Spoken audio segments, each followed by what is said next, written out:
Harvest time tayo today. Grabe yung ulan guys. Baha dito, baha sa taas. So harvest time. Time check alas 6:20. May mga bunga na sa bubong. Daming hinog.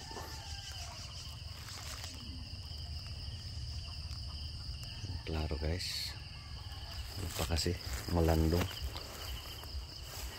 no? So thanks God sa ating sitaw, grabe kadanlog.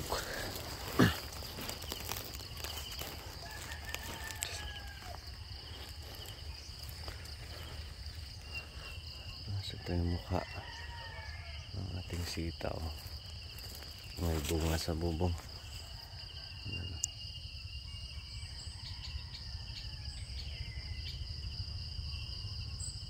Klaro.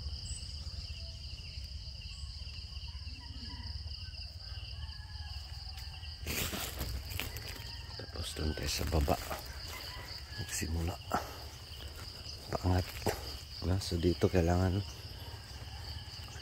maaga. Yan, ito yung mga niyog.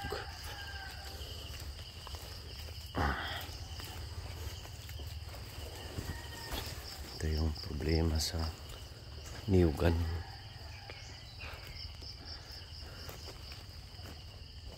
Yan, bagsak bunga at saka yan. So, daming hinog oh. Ito yung pang seeds. Pwede na yan i-harvest kasi ano na, itim na, ano na, pula. Ay nako, no? So tapos kung mapansin nyo guys, yung main dulo, yung talbos ay may sakit. Ito yung tinatawag na leaf rust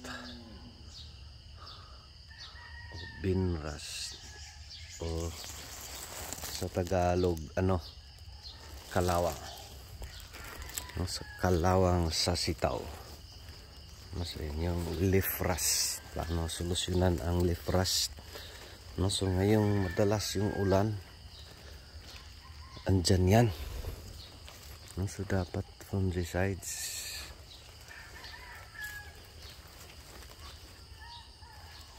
Kailangan nating mag-fungicides dito, otherwise malalanta yan, mamamatay. So yun yung ano sa leaf rust, no? So last week napansin natin to, yung leaf rust kalawang. Wala na, tingnan yan, hindi na klaro, nit no? Tapos ayan na spray tayo ng fungicides. Again, kaya lang no, Luna sensation, no? So last week ganito yan sana sila lahat oh. Tapos nagapan natin, pero again meron pa rin, di talaga zero. At least yung leaf rust, maski madalas yung ulan, ay hindi masyadong ano, hindi talaga nagkaubusan. Pero last week ano to, parang ubos-ubos ba, yun bang lahat ng dito mga bagong sanga nila ay naging dilaw, no? So naninilaw siya. So yun na yung sign o yung napasukan ng leaf rust, no? O yung kalawang sa sitaw, senyo to sitaw, ano yan, no? Maski yung ano guys, dito yun magsimula itong mga kagat sa leaf miner, tapos na ulan. So dyan Diyan na papasok yung leaf rust. No, ito yellow yan. Actually pwede yan punasin. Punasin may madala sa yung kamay. Hindi natin basang kasi. Ito yung sign. Simula ito yellow, no? Tapos mangyari nito pag di mo masprayhan, yan, kakalawangin. Dito nga di na tamaan. Ito yellow, tapos kinakalawang. No? So paano solusyonan ngayong madalas ang ulan?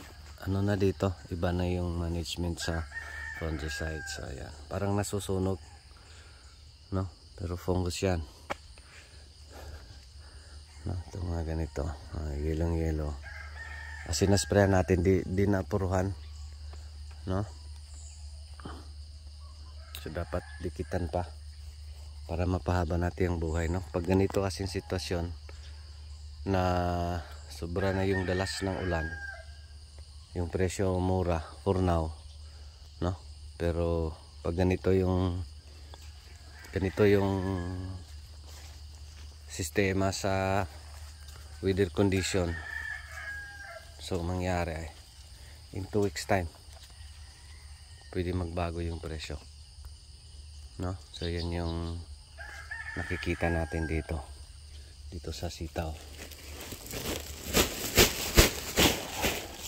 Harvest tayo guys, no? So thanks God, last Sabado lang yan, 300 plus kilos. Yung wibis yung napakarami, 400 plus, 451 kasi 3 days gap. So ngayon 3 days gap din, pero nga humina talaga pag sobrang dalas yung ulan. May mga bulaklak na hindi talaga makatuloy, no? So ganun yung dito. Kahit anong tanim pag sobra sa ulan, wala, mahirap. Pero again, thankful tayo, at least meron, no? Hindi naman to bababa sa 300 plus kilos ngayon kasi yan nga 3 days crop. So at least, no? So again, paano solusyonan yung leaf rust? Ganito yan. Last week napansin ko to, bakit naggilo yung mga main, gilong-gilo talaga lahat, no? Gilong-gilo. Ayan pala, no? So leaf rust o fungus. So fungicides pwede lang, pwede Galileo, pwede Ragani, Sampro, no? Anong Bas F, pwede Luna, kaya rin ng score, no? Kaya lang din ng na yung nakita nating pero ang gamit ko dito guys is Luna talaga, kasi subok ko na yung Luna Sensation. Kunti lang yung timpla, 5 ml per 16 liter o lang 50 ml lang tayo pag nag per drum, no? Of course sa akin pag may ganito gawin kong 100 ml na overdose ko para ma-resolve talaga. Once again, may mga leaf rust pa yan kasi grabe kadalas na yung ulan. So last spray natin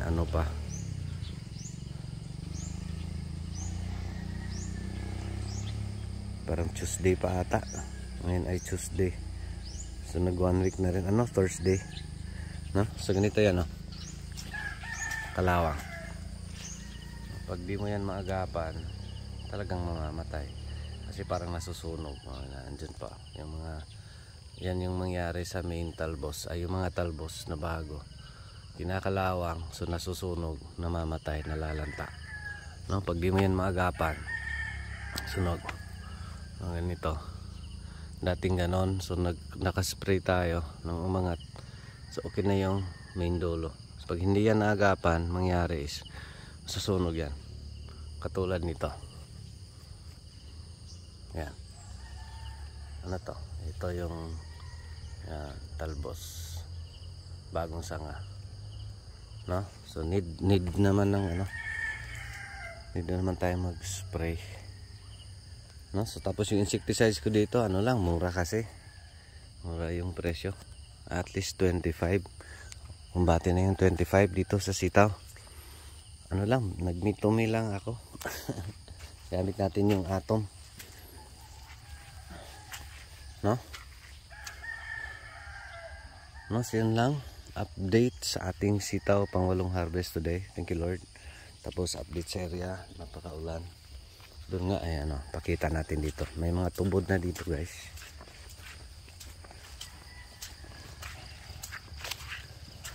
No? So again, hindi karamihan. Iba-iba kasi yung ano, pagbunga. May mga portions na grabe yung pagbunga. Ayan o. May tubod na dito. So yan yung ano, dito sa sobrang ulan. At least marami-rami pa to. No? Thanks God. No, so again, paano i-manage ang leaf rush dito sa sitaw, fungicides. Again, dito the best pa rin yung prevention.